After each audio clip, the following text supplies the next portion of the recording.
चलिए अब बात बर्फबारी की करते हैं। दरअसल उत्तराखंड में आज मौसम काफी बदला बदला नजर आ रहा है। यहाँ ऊंचाई वाले इलाकों में रविवार शाम से ही बर्फबारी चल रही है, तो वहीं मैदानी इलाकों में रिमझिम बारिश ने ठंड को बढ़ा दिया है। बर्फबारी होने के बाद स्थानीय कारोबारियों के चेहरे भी खिल उठे हैं। धीरे धीरे पर्यटक यहां पर पहुंचने की उम्मीद है, जिससे उनके रोजगार को भी फायदा होगा। फिलहाल ये हम आपको 5 तस्वीरें दिखा रहे हैं। चमोली, रुद्रप्रयाग, चक्राता, उत्तरकाशी और पिथौरागढ़ की तस्वीरें आप देख सकते हैं। पिथौरागढ़ में बारिश हुई है, उत्तरकाशी के निचले इलाकों में बारिश हुई है, बर्फबारी वहां हुई। कल रात से मौसम बदला है, तो ठंड की शुरुआत एक तरीके से आप इस बर्फबारी के बाद से आप मान सकते हैं, क्योंकि कई जगहों पर पहली बार बर्फ पड़ी है इस सीजन की। तो नैनीताल में भी मौसम का मिजाज बदला है। पहाड़ पानी और धानाचूली में बर्फबारी शुरू हो गई है, पारा लुढ़क गया है, मैदानी इलाकों में ठंड बढ़ गई है। तो नैनीताल की खबर आपको बता रहे हैं। नैनीताल में भी मौसम का मिजाज बदला है। यहां पर पहाड़ पानी के पास बर्फबारी हुई है, हल्की बूंदाबांदी हुई है, कुछ जगहों पर बर्फबारी हुई है और उम्मीद की जा रही है कि साल के आखिरी हफ्तों में यहाँ पर बर्फबारी कुछ इसी तरीके से जारी रहेगी, क्योंकि जो कारोबारी हैं वो इसी उम्मीद में रहते हैं कि बर्फबारी होगी तो सैलानी जो हैं वो पहाड़ का रुख करेंगे। यहाँ पर आप देख सकते हैं बर्फबारी की तस्वीरें आपको दिखा रहे हैं।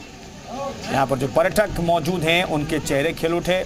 नैनीताल में बर्फबारी उन्हें देखने को मिली है।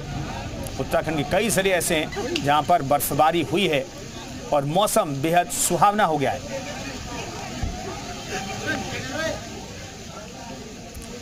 तो ऊंचाई वाले इलाकों में जबरदस्त बर्फबारी हो रही है। रविवार शाम से यह बर्फबारी शुरू हुई है। मैदानी इलाकों में थोड़ी सी बूंदाबांदी हुई है।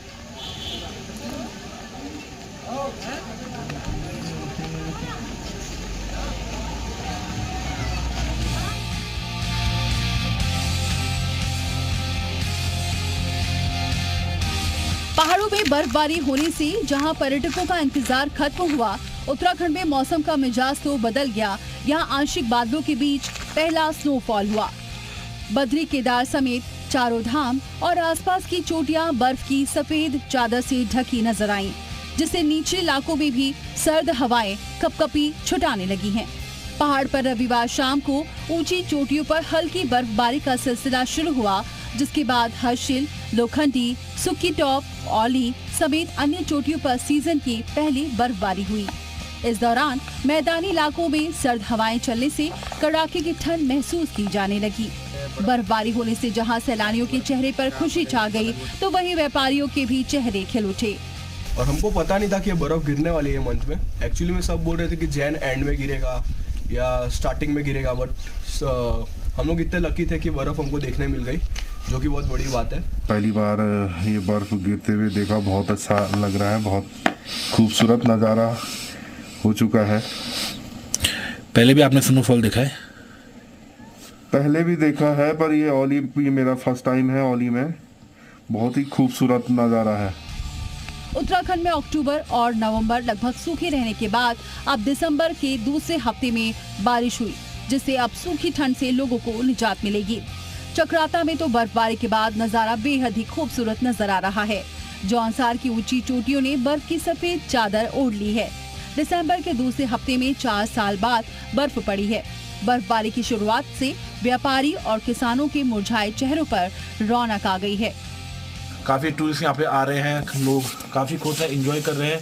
और ये हम लोग के लिए सबसे बेस्ट है कि अभी हमारे होने वाले विंटर गेम भी यहाँ पे नेशनल विंटर गेम भी होने हैं, जिसके लिए बर्फबारी काफ़ी अच्छी इस बार देखने को मिल रही है। और उम्मीद है कि अभी लगातार ये बर्फबारी काफ़ी अच्छी हो। इस बर्फबारी से पर्यटन व्यवसाय में तो 4 चांद लगेंगे ही, और साथ में पर्यटकों की संख्या बढ़ेगी, जिससे कि यहाँ के स्थानीय युवा युवतियों को स्वरोजगार मिलेगा। साथ ही एग्रीकल्चर के हिसाब से किसानों के लिए भी काफ़ी फायदेमंद रहेगी। मौसम विभाग की ओर से आने वाले 2 दिनों तक बादल छाए रहने और ज्यादातर क्षेत्रों में हल्की सी बौछारें पड़ने की आशंका जताई गई है, जिससे तापमान में और गिरावट आने के आसार हैं। मौसम विभाग का जिस तरह से पूर्वानुमान है उसके मुताबिक हल्की बर्फबारी और कुछ इलाकों में बारिश हो सकती है।